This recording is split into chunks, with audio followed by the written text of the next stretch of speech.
ஒரு ரூம்ல உட்காந்து பாருங்க.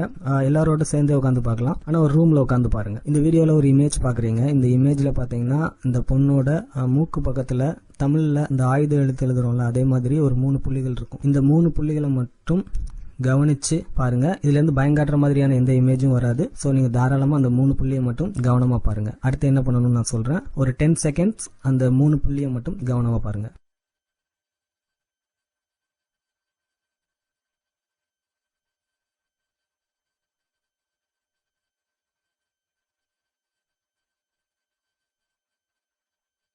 இப்ப உங்க கழுத்தை அப்படியே மேல திருப்பி மேல அந்த சவுத்தை பாருங்க.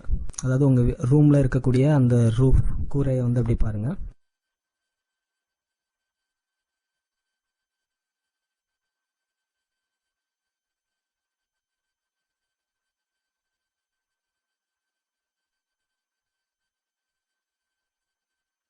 இப்போ நீங்கள் ஒன்று பார்த்துருப்பீங்கன்னு நினைக்கிறேன்.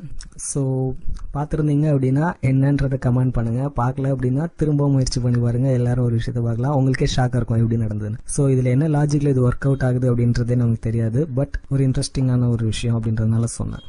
நன்றி.